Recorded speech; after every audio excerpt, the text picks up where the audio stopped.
Hello, guys. How are you? Good, thanks. Yeah. How's it going, buddy? First up, meet Jess and her lovable but ever-expanding Labrador. This is Daisy, our Labrador cross. Daisy does seem to be a big girl, right? She likes her food. She's a bin raider. She likes to steal food off the counters. Okay. She likes to steal gammon. Anything she can get. In fact, to hide bins. Well, hopefully, darling, we can find out how we can get Daisy under control. She certainly seems big, doesn't she? Yeah, she's a big girl. Hello. Hello. And vet nurse Gemma Renwick thinks so too.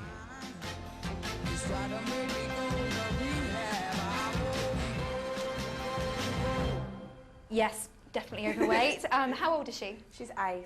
Okay, and you've had her since a puppy? About 6 months old. Oh, okay. So you've had her a long time then? Yeah. And have you found the weight's crept on more recently with her age, or? Just overall. She's a bin raider, or she steals stuff off the counter. Right. So anything. Okay. So, how much does Daisy weigh at the moment? Last time I got a check, she was 47 kilograms. 47, Gemma. What? Okay. In terms of what she should be to give us an idea of her weight, I would say probably fractionally under 30 kilograms, 28 to 30 kilograms. So Under 30? Yeah, for a dog So her you're looking size. at like nearly 20 kilograms. Yeah, more overweight than what she should be. So. Right. Daisy needs to lose a belly-busting 40% of her entire body weight, the same as 20 bags of sugar. What do you feed her on a day in her diet? She has a cup of food, dry food, at 6 o'clock. Yeah. Okay. And that's it, nothing else throughout the day. But then if she gets in the bin, because you have to hide the bin, or if she'll steal the kids' food. So she steals meals on a daily basis? Yeah. Now the truth's coming out, yeah. Okay. So do you give her your food? Do you let her have your plate when you're finished? Sometimes. Okay. When we're not looking. Yeah. She's 8 now. If we want her to live a little longer, we definitely need to get some weight off of her. So, Gemma, this is a chart to kind of show where we think dogs should be. Number 3 is obviously ideal. Where do we see Daisy? I would say she definitely has no waist. Yeah. So I think we're actually going to push from overweight actually into our category 5, which is obese. We cannot feel ribs, backbone or hip bones. I'm sorry, but we can't feel any of those. And also to have these thick fatty pads, and that's exactly what these are. See how they're kind of overhanging here and on the back of her tail? These are actually fat pads, like saddlebags, that she's carrying. Clearly, this colossal canine's overeating, but it's not the only problem. How long are your walks, just roughly? In the morning we normally go around the block, and then overnight we could go round the park, which is normally like 2 hours.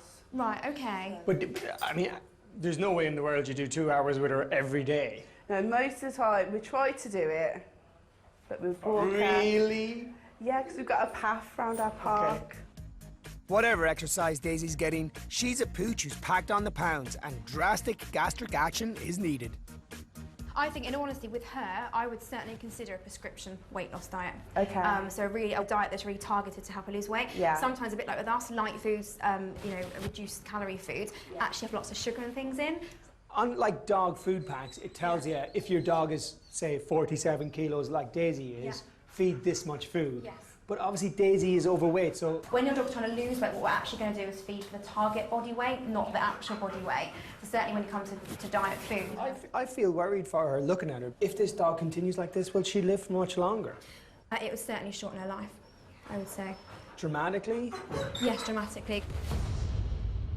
Well, I think it's a real case here of, you know, having to wake up and smell the coffee, for want of putting it another way, and, you know, you're going to have to really try and curtail her eating habits. It might be an idea, just thinking out loud, when the family is eating, to put her outside until all the dishes are cleared, until everything is cleaned up. Begs. Yeah. But you've got to let that go.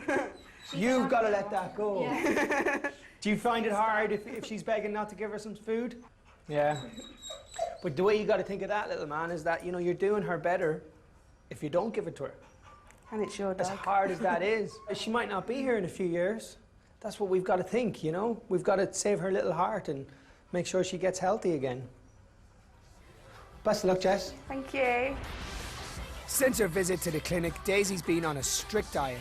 She's already lost some weight, so she might even be a contender for next year's competition.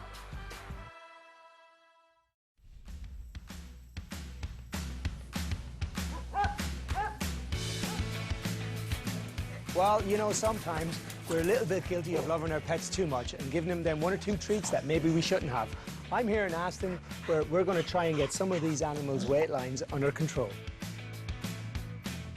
Our free Fat Fighters consultation day is heavy, and I mean heavy, on dogs and cats.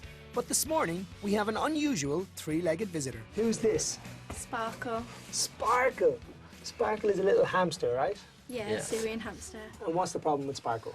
Well, she's really greedy. Whenever you eat, she'll watch She comes you. up to the bars and makes you feel guilty for eating food now. Mister, how can you tell that you feel like a little hamster's overweight? If we'd come in after a night out and have some chips, like she'd be sitting waiting for Just out someone. the bar. We'd give So her a she's chip. pulling on your heartstrings, Yeah. going, give me some of them chips. Yeah. Well, it's a lovely little thing. She doesn't exercise that much anymore because she lost a leg a year ago. Oh, no. And she don't run in a wheel or anything. Well, it's lovely to meet you, little fella. Time for Sparkle's appointment with vet nurse Karen Jones. Come on, Sparkle. So how did Sparkle lose her leg? And we had, the old cage was like a circus cage and it had like slides going up the levels. And she got her leg caught in one of them and she like fell over the side and snapped her leg. So we took her to the vets and she had to have it taken off. That's fine. And how have you found her weight has gone?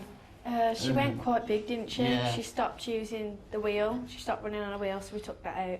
Like all animals, they need to do the exercise as well as reducing the intake so they don't put on the weight. Is overweight hamsters quite common?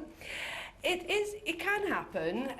It's not sort of, something that we see regularly, but all animals have that potential to become overweight or obese. With all the games and the tubes that they have in their cages, if they do get too big, they obviously run the risk of getting stuck, Okay, which we don't want. Something you don't think of every day, is it, really? Oh, there he is. Hey, little buddy. Hey, little buddy. Oh, look at him. I'm going to use these little scales here. He's so tiny. He's gorgeous, isn't he? Just pop him on there, that's right. Let's see if he'll stay there. He's 5.8 ounces. Is that good or bad? It's not looking too bad at the moment, so you just want to try and sort of just be careful because obviously he's not able to run around as much as he normally would. Just be mindful about the amount of food that you're feeding him and sort of hide it around the cage as well so that he has to work to get it, and that gives him his little bit of exercise then to keep him nice and fat. What do you normally feed him on? Bags of hamster food. Yeah. What we normally advise is a tablespoonful of the hamster food. Per day. Per day, so split that into the 2 meals. So it's people education here. Yeah, Ron. definitely. You like to feed her. Yeah, that's why she's so tame, because she knows she gets food. Well, she makes you feel guilty though, because whenever you were eating our food, she'll just come up right to the bars and just start sniffing Staring around. at you. Just look at you all the way through. First I know us goes like out of Yeah. one of the holes, and then she'll come out and she'll plonk herself right in front of you and Just sit stare there at you. while you're eating.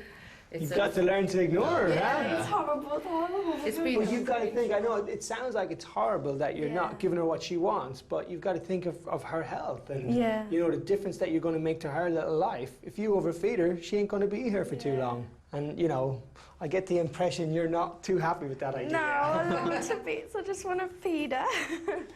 But that's the problem, you see. She's not going to have as long as a life as she should. it's killing them with kindness in a way because we want, we want to, and we can love them and they'll love us by giving them the right foods. We don't have to give those little extra tidbits to show that we love our animals. You have to take it on board. I will. I sound like a school teacher here, but it feels like I'm going to have to drum it into your head before you leave. No, I will. I'll stop. Well, guys, thank you very much for bringing your lovely little hamster in today. I think we know what needs to be done. Yeah. 1 tablespoon of food a day, no more.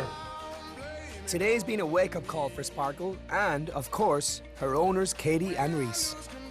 Well, we've had a great time here at our drop-in clinic in Aston. There's a lot of big pets out there, but before we know it, they'll all be shrinking.